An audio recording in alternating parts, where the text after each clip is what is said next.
You're tuning in to the Black Hollywood Live Network, featuring news, interviews, and commentary on all things Black Hollywood. Hollywood redefined. From Los Angeles, California, presented by Maria Menounos and streaming live thanks to Akamai Technologies. This is Black Hollywood Live Portraits, featuring intimate, in-depth interviews with Black Hollywood stars and influencers. Black Hollywood Live, Hollywood redefined. You're listening to Black Hollywood Live. And now, the host for Black Hollywood Live Portraits, Derrial, Christon. Hey everyone, you're watching Black Hollywood Live Portraits. I'm your host, Derrial, Christon, and here joining me is the lovely Courtney Stewart. Hello, everybody. And we have a very special guest with us today. She is on Let's Stay Together on BET, which premiered 4th season last night. Erica Hubbard is with us today, and you know her as Kita. How you doing, Erica? I'm good. Thank you for having me here. I'm excited. Yeah. Thank you. You guys came back strong last night. You did. I was, literally my hand, I live tweeted my wrist and hand was sore from responding. But I was happy everybody responded the way they did. I was like, I love it. So it was cool. 4th season, it was cool. Very cool. Yeah. And then when you first saw the script at the beginning, did you know, like, from reading it, that this was going to be a hit? Did you feel it? Because some people say that they do. Yeah. You know what? I was going with my spirit. My spirit was like, look, chick, you finished Lincoln Heights and you were on a drama. Let's see if you can do a comedy. Can you be funny? Can you? My spirit was like, oh, are you challenging me? I was kind of having this conversation with myself. I was like, I could do comedy. I could do comedy. So then I kind of dived into it, and gosh, I guess people love Kita and what she does. So, you know, it's a blessing. It's a blessing. So I'm happy that the show has grown, the audience has grown, and here we are, season 4. Season 4. What was that audition process like for you? Because there's been some stories about them doing the chemistry test and all that kind of thing. Right. How was it for you? The process. That's what I call it, the process. Well, I'm from Chicago, you know, the South Side. And I was in Chicago when I got the call to come in for the audition. So I was like, fly back to LA. I don't know. You know, I just finished drama for 4 years. Okay, let me go and do it. So I read the material, went in, and I was like, I like this. Okay, cool. I like Keita Whitmore. And then I went back home. Because, you know, you think nothing of it. Yeah. You know, there's some actresses that wait by the phone and they're crying and they're like, oh, I didn't get the call. Some of my actress friends, but I don't do that. I kind of let it go. So I was at a wake for my cousin, and I got a phone call. So I'm viewing the body, and then they's like, oh, we need you to come back for Let's Stay Together, you know, for producers and, you know, network. And I'm like, wait a minute, what? So literally I went around to all my family members because I felt so bad. And I was like, would you guys be mad at me if I had to catch a plane and leave and I couldn't make it to the funeral? And they're like, no, we know, you have to do what you have to do. So literally I flew out the next night, and I dedicated to my cousin, my performance to Keisha. And Keisha helped me, you know, so. That guiding angel. Yeah, guiding angel. So there we go. And then, you know, it was Keita Whitmore and Let's Stay Together. All right. Yeah. And what's been your favorite part about playing Keita? Ooh, my favorite part. I like the fact that she's sassy. I really do like that she's vocal. She says what's on her mind, but she's fun-loving.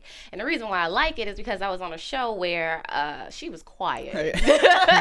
Cassie Sutton was like, is something wrong with her?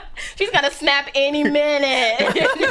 So being an introvert for so long, you kind of want to get out of your shell and play something that has a little bit more life. So Keita Whitmore has a little bit more life, and I love what they've written. I love the fact Jackie Edmonds-Cofer brought black love to the screen. Unbelievable. You don't have to see anybody pulling each other's hair out, fighting, bickering. Go figure. Oh my God. It's about time. It's about time. It's about Thank time. you, Jackie Evans-Cofer and Queen Latifah. Thank you. Yes. Because sometimes I get tired of seeing adult women fight. It's like, that's Do not people cute. do that for real? Yeah, I know. No, not at all. Right. So it's like when Let's Stay Together started airing, it was a breath of fresh air. You know, it's about love and romance, and it makes you feel good, you know. And you mentioned, go ahead. You mentioned about the transition from the drama to comedy part. What did you find most difficult once you were hired on the show? So you obviously did something great. Oh, thank you.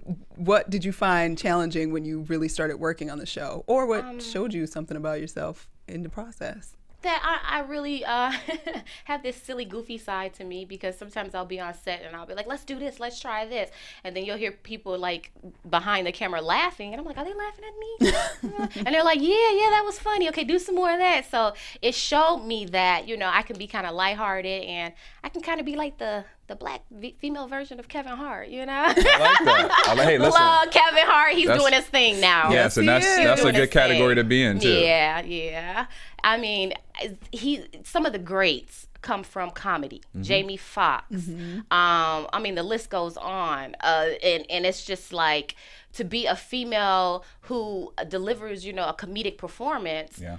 I feel so happy. And then I feel happier because I come from the drama world where I can make somebody cry, but then I can make somebody laugh. And me, you know, having that skill set, shout out to Columbia College, Chicago theater department. Shout out to them. I feel very happy and fortunate that, you know, people consider me for dramatic roles and comedic roles, so I can kind of balance the two. And then you had mentioned also that Queen Latifah, we know, is the executive producer for the show. She obviously has her hands in a lot of different things. She's acting. She's also producing her talk show. Does she come on set a lot and give you guys any pointers or? Ooh, Queen Latifah, she comes.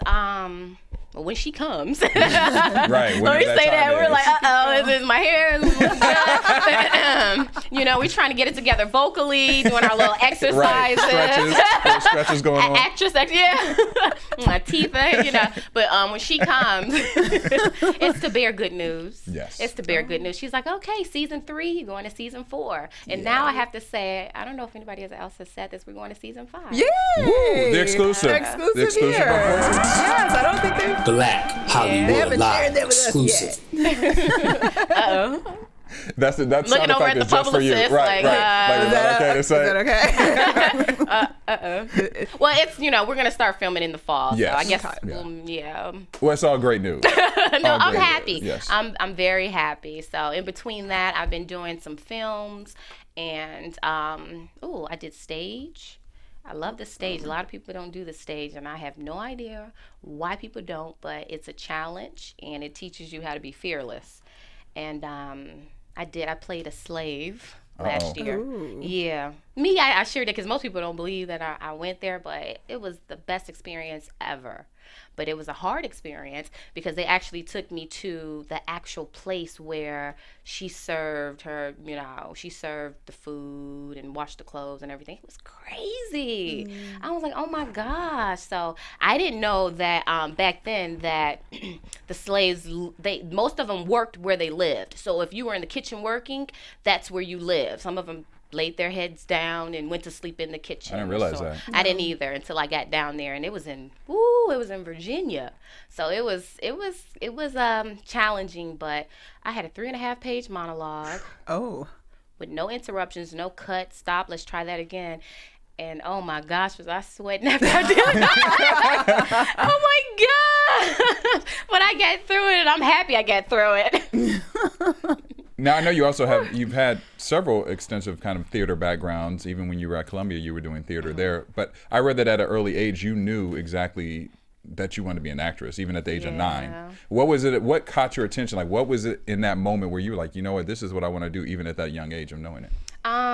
Well, my dad, I owe him, you know, to where my career is at now, because he always pushed me. He was like a stage parent. He still is a stage parent. He called me last night like, so what's next? What do we have going on? And I'm like, So he pushed me to actually even want to be involved in the entertainment industry.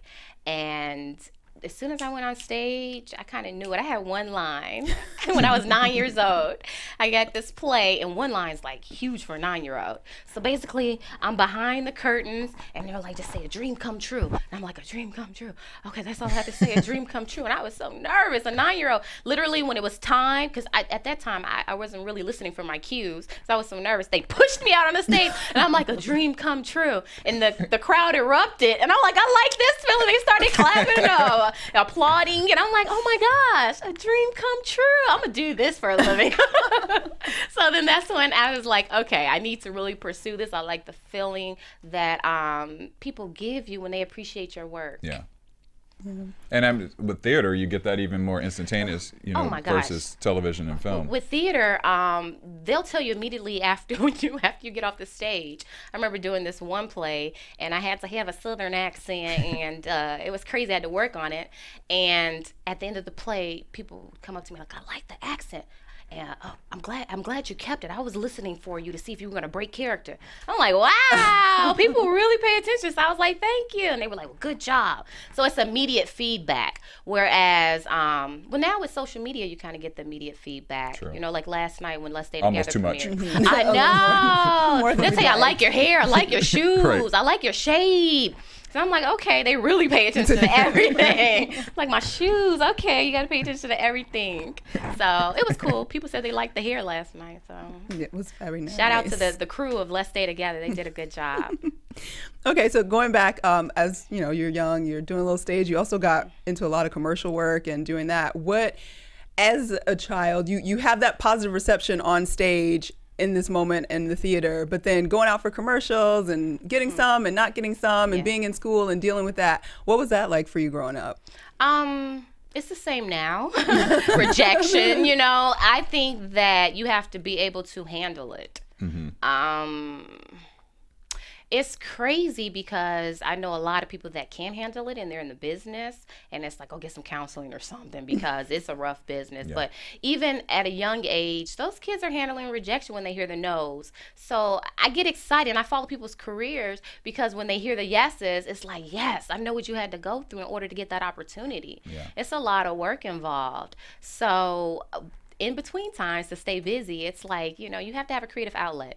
What I did was I wrote some books and I told some stories through my books. I love the art of storytelling, and I wrote children's books. And so now I can go around to schools and I can actually read the stories out loud to kids, and it's kind of like the same thing. It's kind of like reading out loud, performing for the kids, and I love it. I love it, but it keeps me busy, and plus it's something positive to do. You know, literacy is so important, especially, you know, growing up on the south side of Chicago. You like telling kids, like, what book are you reading? They're like, read a book. I didn't read a book this year. What? Not this year. Wow. Right. My teacher gave me a chapter to read, but like, no. What's your favorite book? They're like, huh?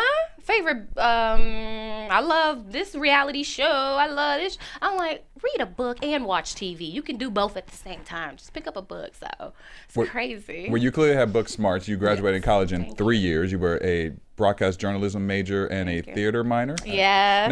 Now, why did you want to end school early? I mean, most people, they go to college. They at least want their 4 years. They're having fun. What made you want to kind of cut yours a little bit short? Well, wow, that's a good question. I never thought about that. Why? I guess I kind of challenged myself when I was in school. I saw a lot of people in school doing the 5-year route and the 6-year route. I might have been a 5. Oh, sorry. I'm just saying. But I had internships, so that helps. You was busy doing something, not partying. You know what I'm saying? I'm just throwing it out. Just hanging out, running up. Okay. But I just wanted to get out and really go to Hollywood, you know? And I knew the quickest way to do that was to take summer courses and to take night classes. And them night classes, those people are serious in those night classes. They get off work and they're there to get that degree. So I was in there and I was like sometimes the youngest person in the night class. And they're like, what are you doing here? I'm like, I'm trying to get out early. So I had to go to someone. I never told anybody this story. Should I say this? Anyway, I went to someone at the school and I said, I need you to sign off on this paper. And they're like, what paper? I said, well, in order to graduate early, I need an advisor to sign off on it. And he's like, you want to graduate in 3 years? Yeah, right. You're not gonna do that. Yeah. What? Excuse me? You're supposed to believe in me. Okay, you're not gonna believe in me. I'm gonna believe in myself. Can you just sign the paper, please? Well, no. I mean, nobody's done this. Who wants to do this? And I was like, just sign it, and I'll prove you wrong. And hopefully I proved that person wrong because I did it and I graduated in 3 years. Well, clearly you did. A major, a minor, and a concentration. Right. Exactly. Why was it important for you to go to school? Because obviously you knew what you wanted to do. You wanted to be in Hollywood and get out here. Why did you choose the school route at all? Oh my gosh, did you guys hear that joke Ellen DeGeneres said? She was like, she was the best. Who went to college? She's like, who went to school here? She's like, kids stay in school. Yeah. I wanted to be the actress who had a degree. I'm sorry. I believe in book smart, and I love books and reading, and the discipline, the art of reading. And in college, that's what you're basically mostly doing is reading and memorizing and studying. Yeah. So I wanted to challenge myself. I didn't just want to be that actress where they're like, oh, she's good, but did she go to college? So no, I'm an actress and I'm a college graduate. So I just want to be well-rounded. And then while you were in college, you had a talk show as well, correct? So now, did you have dreams of, outside of just acting, maybe being an entertainment reporter, along with being a talk show host? Yes, I I did. I hosted a kids show for about 3 years called Up and Running, and I wanted to pursue hosting as well because I love what you guys do. You guys. Oof. Bow down, you guys. You guys put news out there. We need the news, to know what people's doing in life, and it's so vital. And I kind of was attracted to that. So it's like something I can always fall back on, Yeah. And then at what point did you kind of decide, okay, I'm going to focus more on the acting portion versus just the hosting or reporting part? When did I start focusing on? I'm kind of like that girl in college who did both.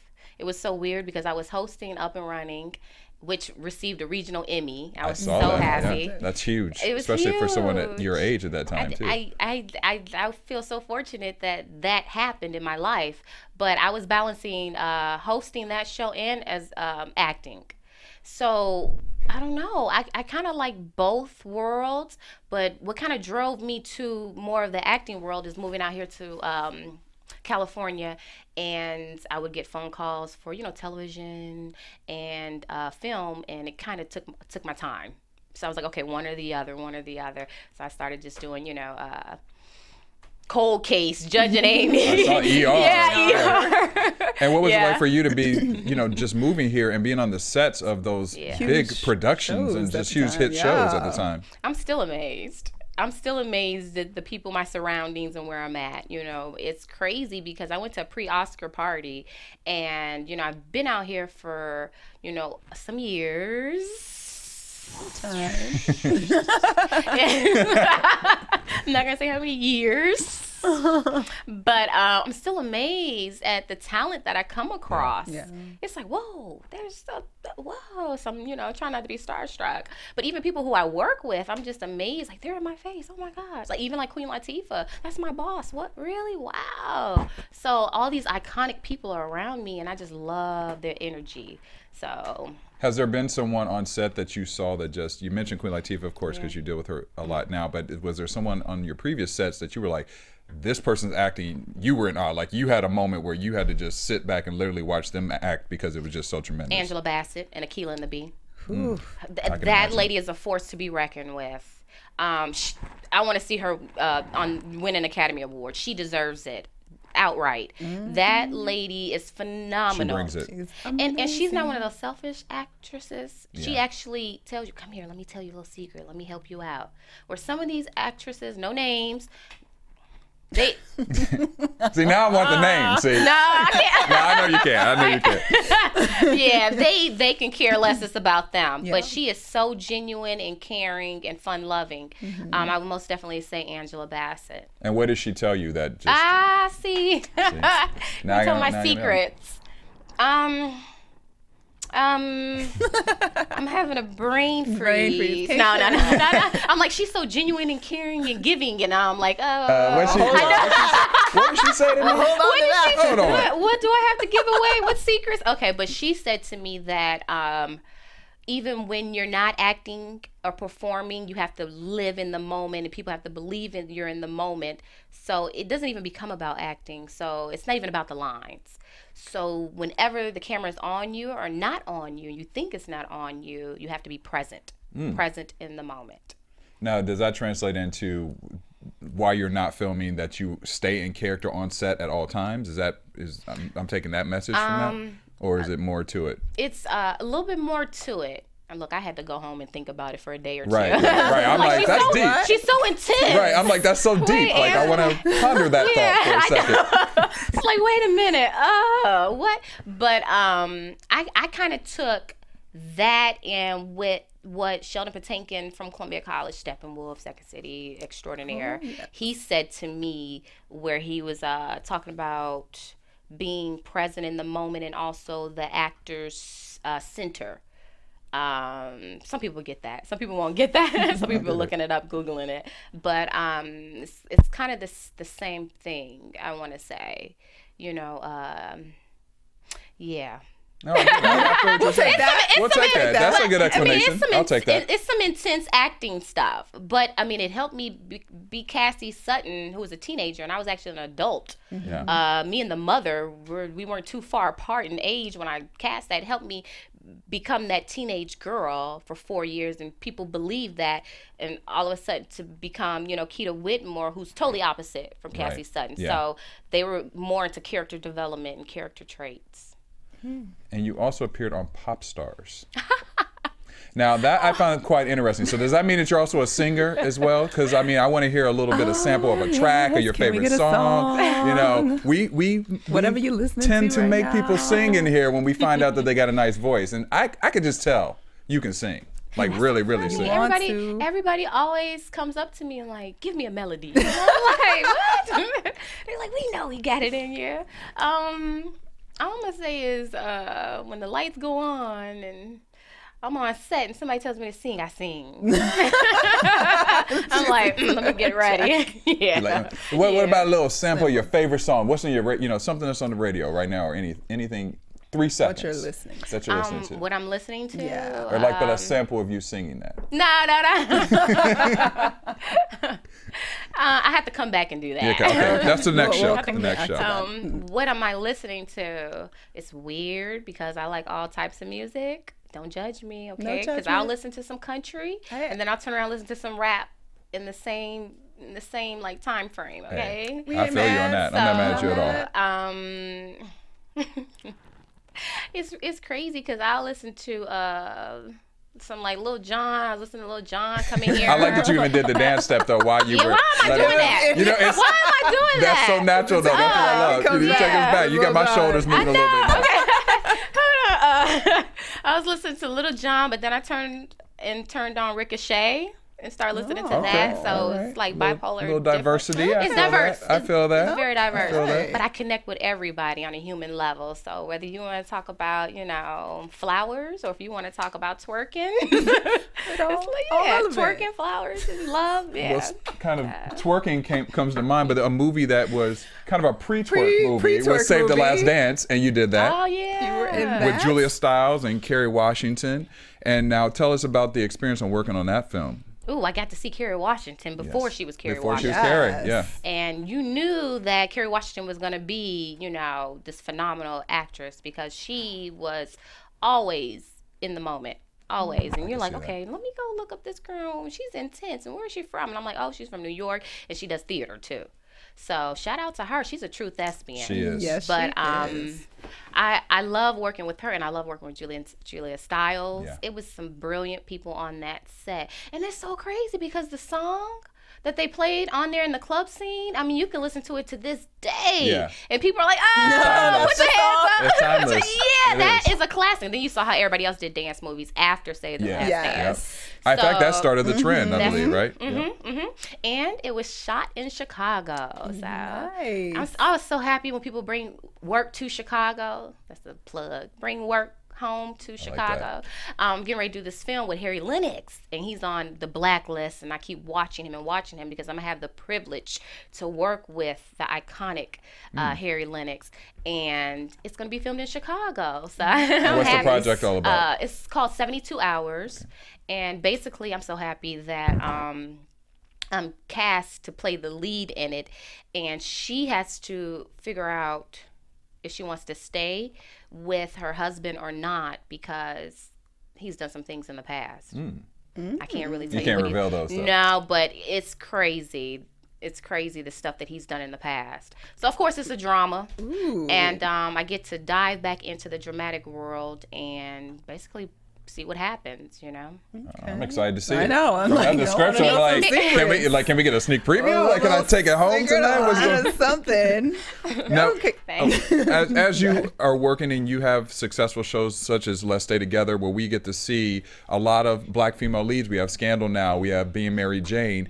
Do you feel that there is a change that's happening in Hollywood where there is starting to be more opportunities for black actresses like yourself? Yes. There is a change in Hollywood that's most definitely occurring right now with opportunities for African American actresses. And I owe it to high ratings. When our shows air, there's high ratings and people are looking at that, and people love to make money. So they're like, okay, let's cast some more people that can make more money. And so it's only because people identify with our stories. Yeah. And for so long, our stories weren't being told. But now that you have these people coming out, giving us opportunities, people are like, oh, they're bringing in ratings. Yeah. And plus the story is good. And then also with the box office successes. So it's really a good thing, because like I did this movie called Black Coffee, and then when I first did it, everybody was like, oh, it's gonna go straight to DVD.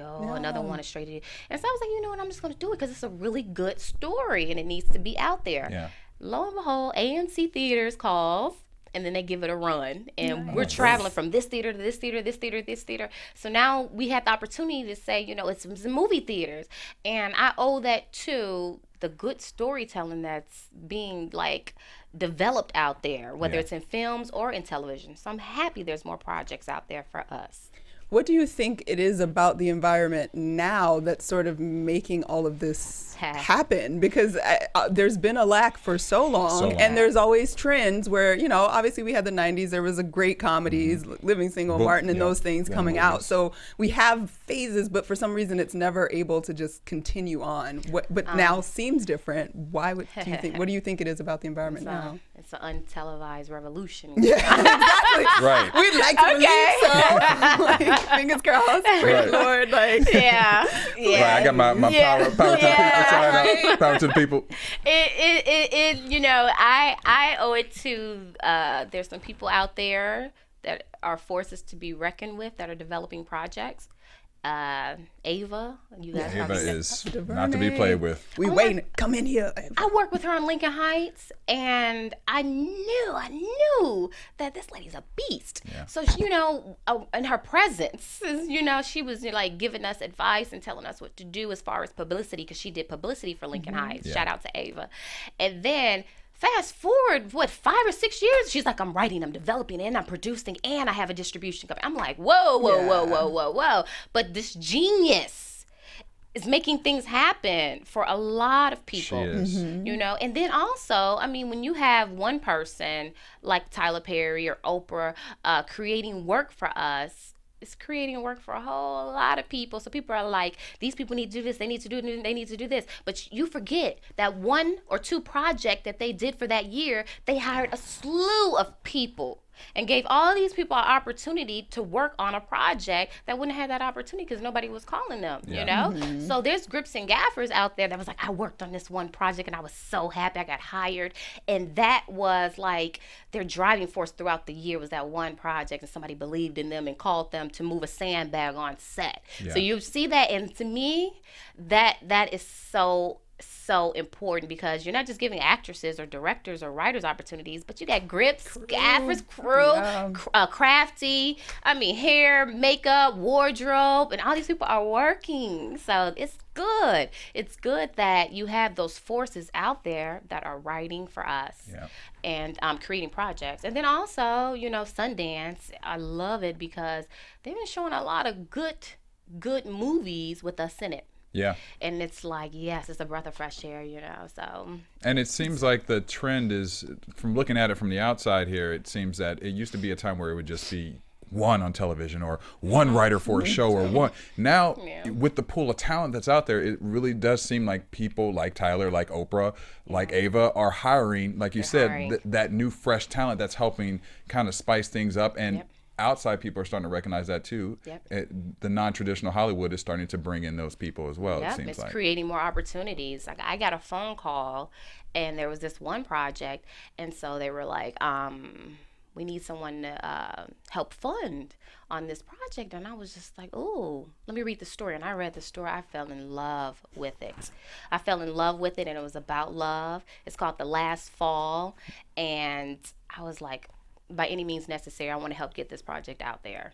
So it's like everybody has to take initiative, whether it's you want to help produce a project or if you want to get on the phone and tell one of your friends to get involved with the project to get our stories out there. That all helps.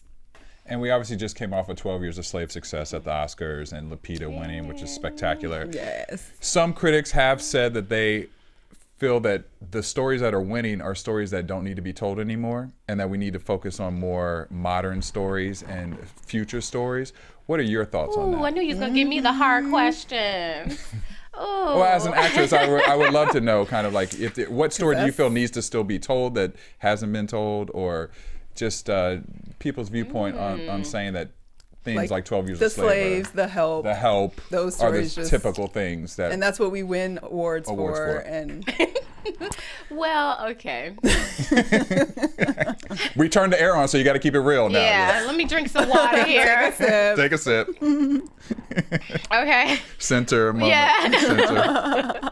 That is a conversation that people are talking about now. And I'm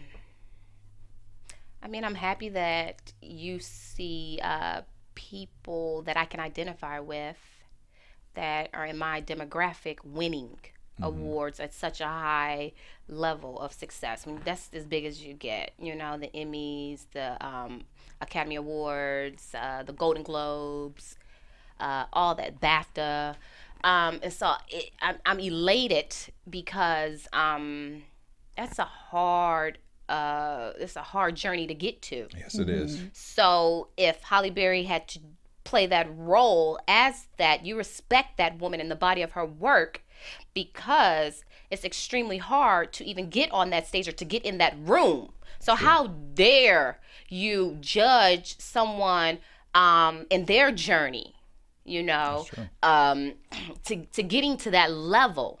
It's almost I'm reading this book, and when people talk negative and don't and can't and why this happened, they're reflecting on who they are. But if you can appreciate the good in someone and say, I'm glad for their success, I'm happy that they're happy, then that is a reflection of you, and then soon you'll start to be happy too with yourself.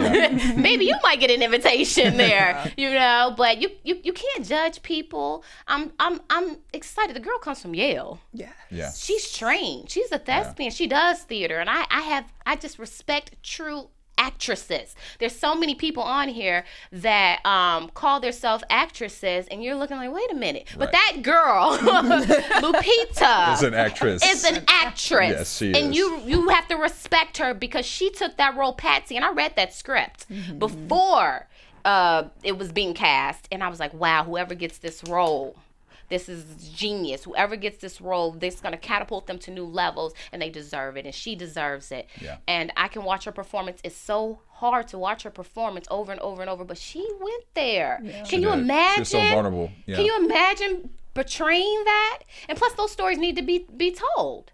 That actually happened. So whether you're reading in a history book or whether you're watching it on TV or in a movie, the stories need to be told. Yeah. So hands down to Lupita for winning and all the other Oscar winners before her time. Yeah. Most definitely.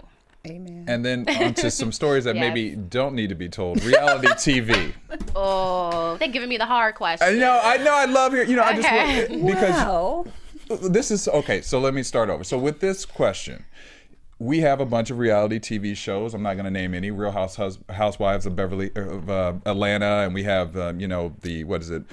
Love and Hip Hop, which I tend to watch some of these shows myself. But they have been known to depict African American men and women in certain lights. Do you think, as an actress, that is a problem for obtaining? What's the right word? Obtaining a sense of integrous roles. Being respected or taken seriously in Hollywood, because we do have these type of reality shows that are not depicting women and men in a great light. We'll give you another sip of water. Yeah, let me get some more water with that one.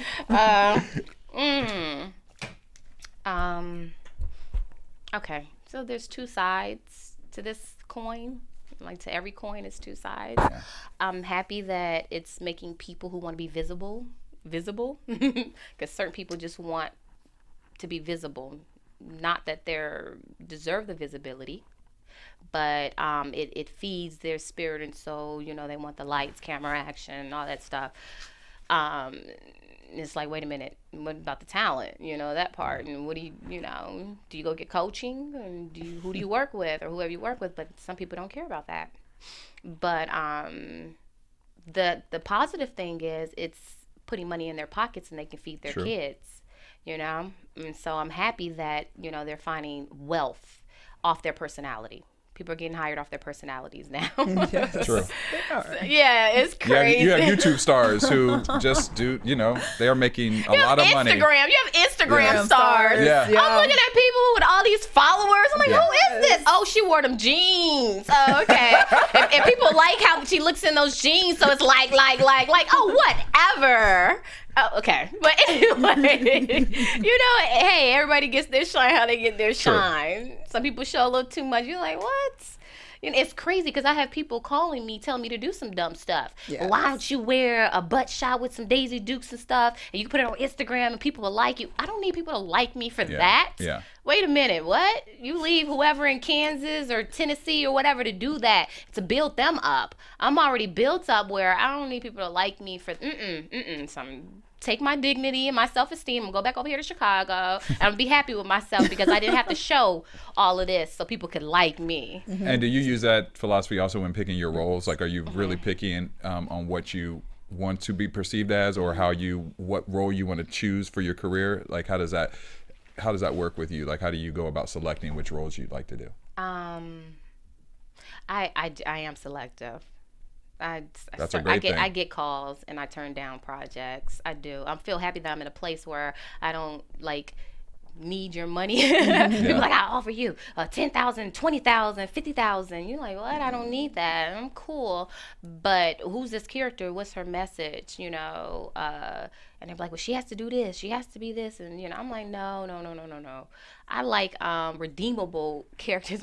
They have qualities, redeeming qualities. So I do look at scripts and discern which role I want to portray, because you're not just doing it for yourself, but your audience too. They're looking at that. For sure. I have people tweeting me talking about, I saw you in this, I saw you in that. You can have one line of something you did years ago, and people see that. You're like, how did you see that? That's not even on IMDb. Yeah, I did that project with Romeo, but it's not on IMDb. Who has that lost footage? It's crazy. So you have to be careful, you know, because people will start to associate you with that. That's like, true. oh, you played the slut in this. You are a slut until you get something else different. So it's crazy. But yes, I do look at projects and discern if, you know, I want to take them or not. But you know, reality stars, they have to do what they have to do. There are some good reality programming out there. There is.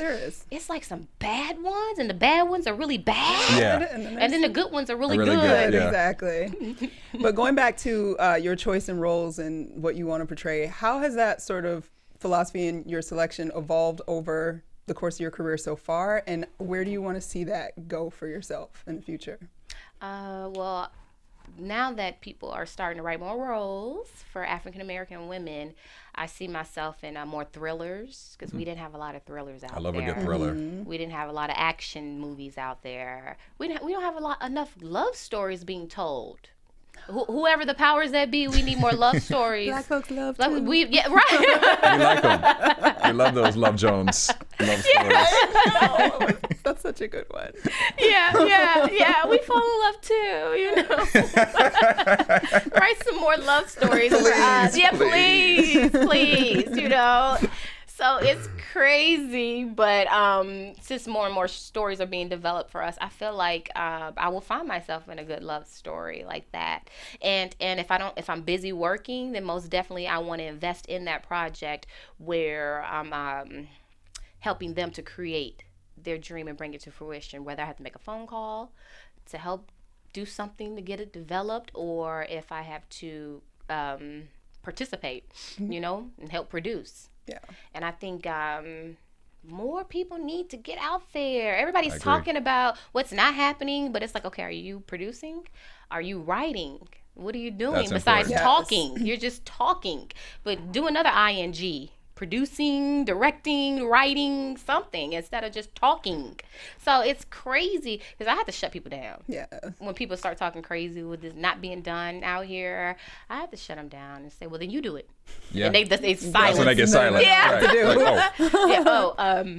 Like, Well, the community, the Black community, has often been known or spoken about not really pulling each other up. Right. So to speak, and reaching out to each other and helping each other along. Do you feel like that maybe is changing for you in the Hollywood sphere? Do you feel like there's an energy of community that's really trying to touch and bring up everybody as opposed to they got it, so they're just in a different league now and they're not really doing anything to help?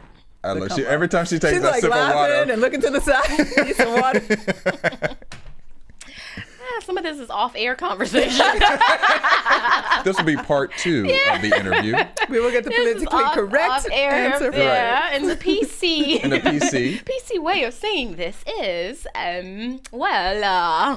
here in America, the people here. No, I mean, it does take a village to raise a child, and some children aren't being raised. Yes. That's what I'm gonna say. I like that. I like how you put that. Yeah, so hopefully the village will come together and help raise some children and not turn their back on them. I've been fortunate to work with some people who haven't turned their back on me. I have to say, oh my gosh, Kevin Hooks, shout out to him, you know, with Lincoln Heights. And you find some good people out there that help build you up. Yeah. And he's doing his thing.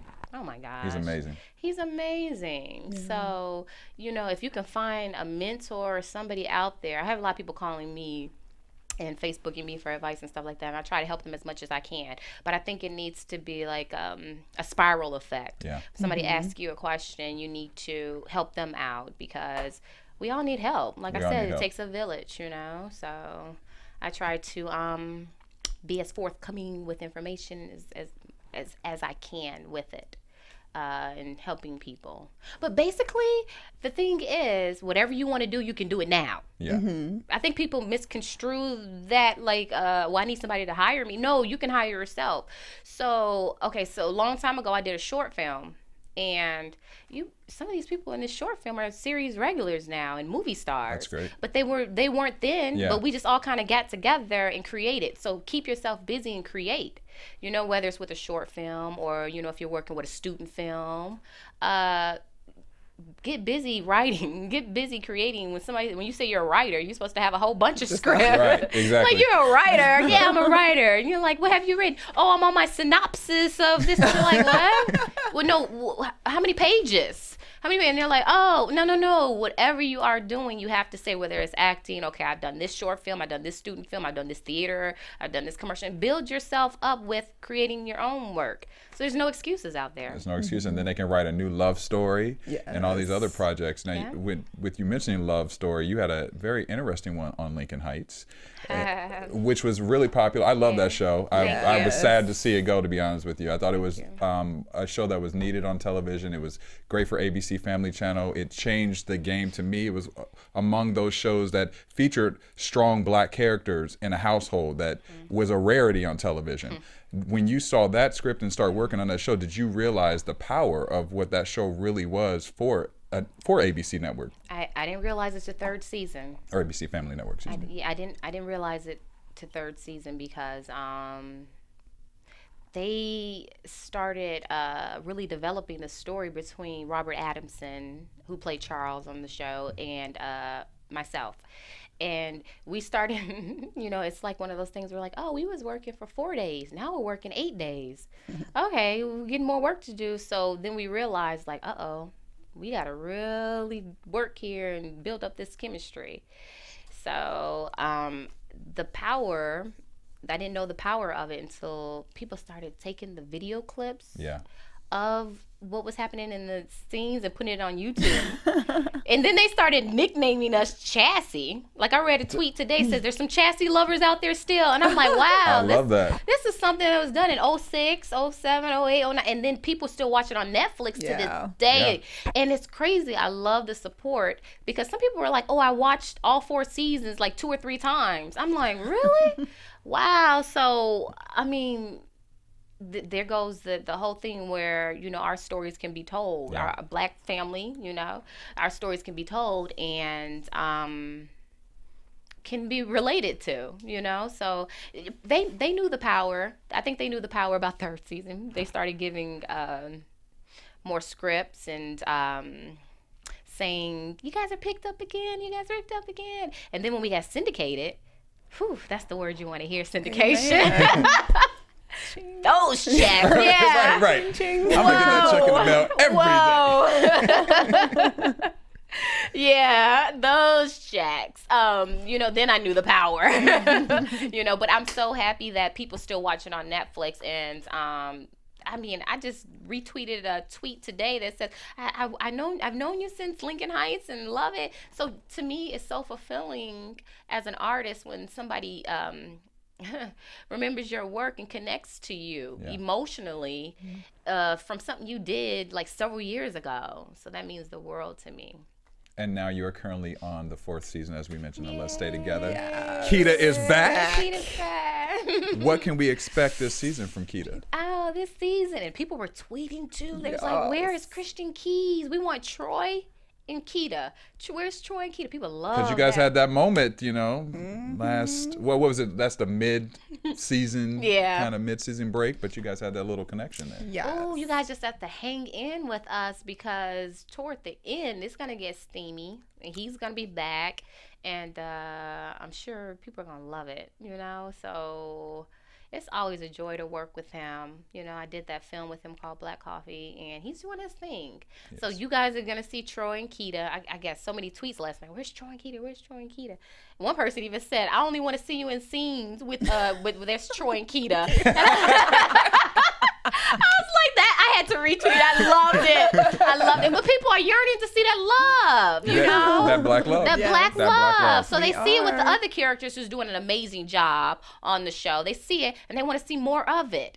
So they're asking for more of it. We're going to give it to them. Season 4 on BET's Let's Stay Together. We're going to give it to them. And then we've seen Kita kind of go through a different transitions of her job path. She was at the DMV. She was a reality star. Now she's with a police trainee. What career do you want Kita to have?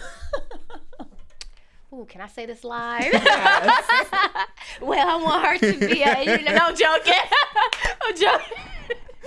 I mean, you know what? When they told me I had to be a cop, I was like, what? Seriously? And then they were like, yes, you know, bring this cop to life. So, I mean, I had fun working as a cop, but it was challenging too because I had to figure out, okay, so even though this is a comedy, but the cops are stern, I want people to take me serious as a cop, but she has this humor side to her. How can I do this balance? Yeah. You know, because you see, mostly you see cops on dramas. Yes. So, shoot, am I like the first female cop on a sitcom? I have to say maybe I am. You don't see them on sitcoms. That's true. You don't. Just so dramatic. It's just balancing those two, but it's a breath of fresh air when you get to see Kita not on the job, in her cop uniform, and, you know, being in a love life, you know, and letting her hair down. You get to see the warmth of the character. And I think that's what people are begging for to see more of, is that love life from Kita between Troy and her. So I do like the balance. I'm happy that they gave me the balance of her being stern and as the cop, but then I do like the warmth and the love life that she has with Troy. With Troy. Mm-hmm. And then since the show obviously deals so much with love and relationships, do you get a lot of people who ask you for love advice or relationship advice? Yes. And what's advice that you would give to our listeners or viewers?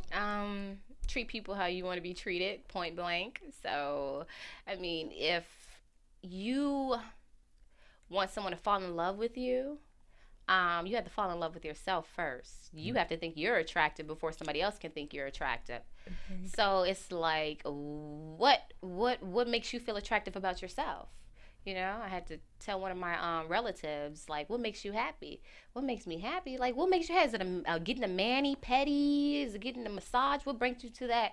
You know, what's your favorite candy? What brings you to that, that euphoric state, you know, with yourself? I don't know. I said, well, if you can't find it, then how are you going to tell somebody to find it within you? That's rule number one.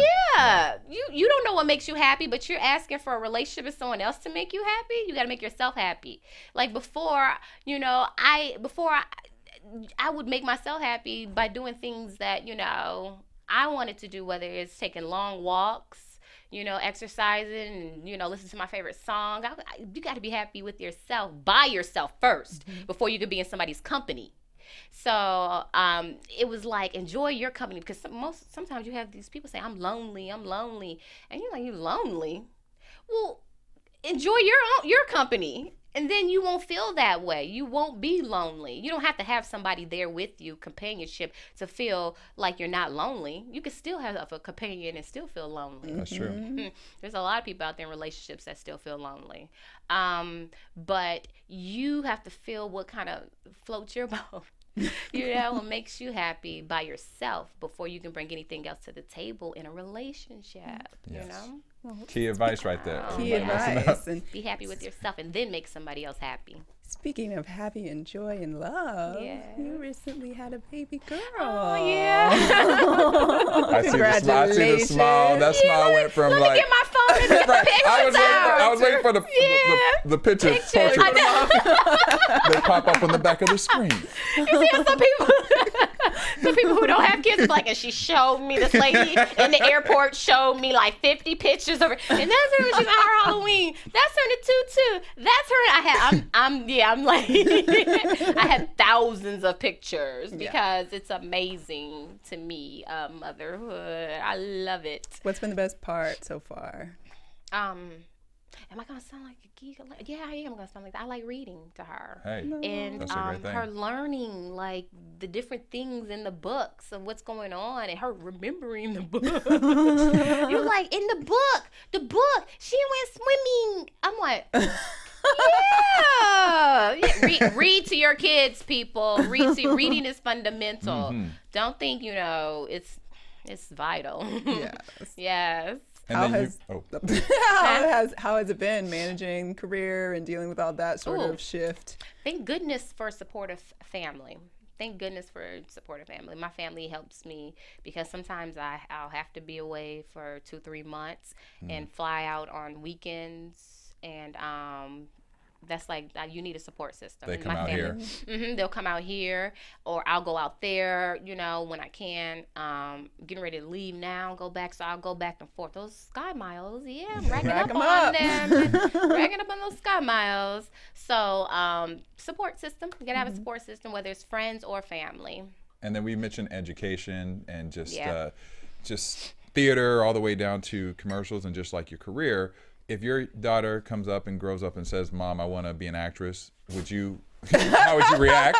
Which I think I got a little bit of sample right there, for one. And then 2, would you also want her to get educated first in school and then go into the acting realm? Education first. Get educated first.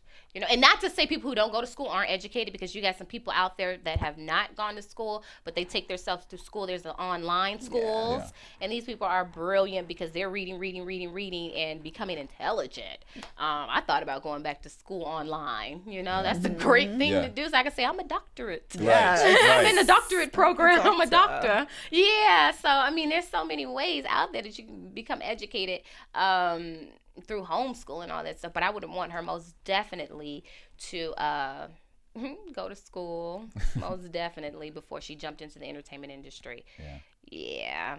You're like, no non-education in my household. Yeah. I mean, hey, what works for one person may not work for the other, but I was always raised to get an education and go to school, so I want her to live out that tradition. And as you balance family life and business, tell us more about Erica Hubbard's foundation. How did you create it? What made you want to start it?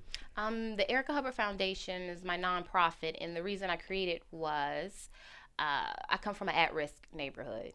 And at risk, for certain people who don't know, that means a community that deals with maybe poverty or all kinds of trials and tribulations, whether it's gangs or prostitution, or it's like a low-income type of neighborhood. So once I got out of that situation, I wanted to go back. There's a lot of people who don't go back, and they're living in their big houses and driving their fancy cars, but they never give back to the community. Yeah. And I felt it was so important to give back to the community, because you kind of want to pull somebody up out of that situation. And I'm still trying to do that verbally and mentor the youth, saying just because you're in this situation doesn't mean you can't get out of it. But a lot of youth in those situations, they need somebody to tell them. A lot of them, their aunts are raising them. Yeah. And their aunts sometimes maybe has to go to work, so they're not seeing the kid. Their grandma is raising them. Maybe the grandma's tired and she can't, talk to the child. So I go back to youth groups and churches and schools and all kind of like community centers in at-risk neighborhoods, and talk to kids about changing their mindset and not believing that they're not believing that they're not better than their circumstance. Yeah. You are better than your circumstance. So don't believe that.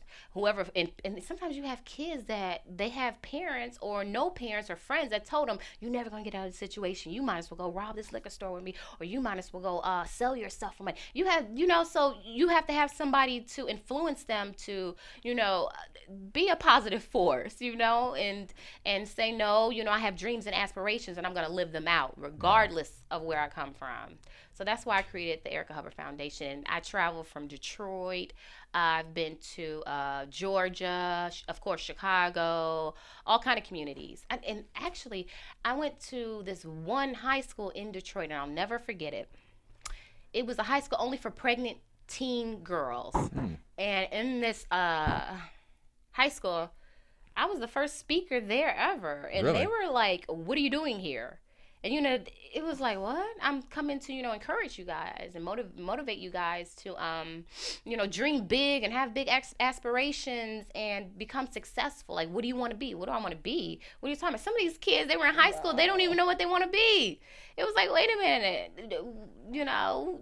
what college you in college and what's your major? That's scary. Yeah. It's crazy. Yeah. So even though you have these kids, having kids, you have to tell them still, you can be something in life. Like, you want to be an astronaut. Don't think that dream is so far away. You just have to put out, like, manifest it. Say, at first I want to be an astronaut. And then take the road.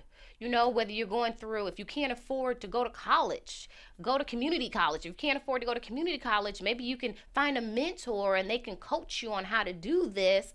And maybe you could build up your money here on this side job, and then slowly but surely start to take classes, if you can't enroll full time to be an astronaut. But some of these kids are like, they haven't even thought about that. So I go to these schools and I'm like, what do you want to do what do you want to do?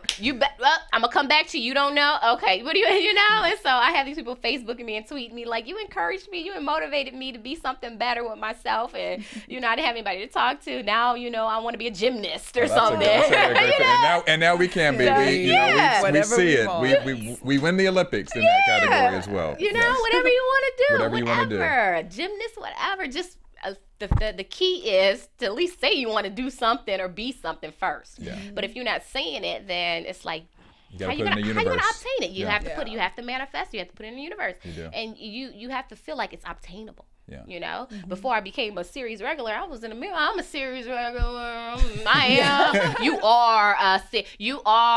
You got to talk to yourself. You got to talk to yourself. I didn't need anybody to talk to. I was like, wait, you're gonna book this role. You're gonna book this role. You are. You can do it. You go, but if you can't find the confidence in yourself, you need a support system, your family or friends that believe in you and say you can do it. Yeah. So center yourself around people that are like, you're going to do it. You're going to do it if you can't say it for yourself. I love that. And then you've had such a beautiful career. What would you use as one word to define your career?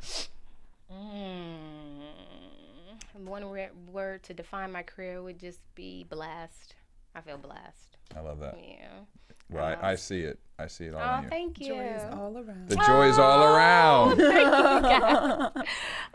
Well, thank you for joining us today. Thank you. Thank you for having me. And we love Let's Stay Together and the new premiere that happened last night.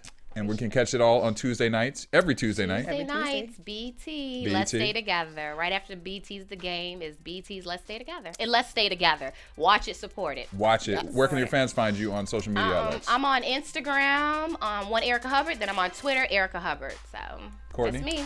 Twitter and Instagram, Stewart Starlet. I'm Derrial. Christon, you can catch me on Instagram and Twitter and Facebook. Be sure to tune in Let's Stay Together on Tuesday nights on BET. I'll be watching. I have it on my DVR. I watched it last night as well. We're going to keep it going. Thank you. All right. Congratulations. Thank you. From producers Maria Menounos, Kevin Undergaro, Phil Svitek, Derrial Christon, and the entire BHL staff, we would like to thank you for tuning in to the Black Hollywood Live Network. If you have questions or comments, tweet us at BHL Online or email us at info@blackhollywoodlive.com. For more exclusive content, visit blackhollywoodlive.com. This has been a presentation of the Black Hollywood Live Network. Hollywood Redefined. The views expressed here are those of the hosts only and do not necessarily reflect the views of BHL or its owners or principals. Thanks for watching Black Hollywood Live on YouTube. For more in-depth interviews and news, subscribe to our channel here, and be sure to share your opinion in the comment section below here. See you soon, everyone. Bye.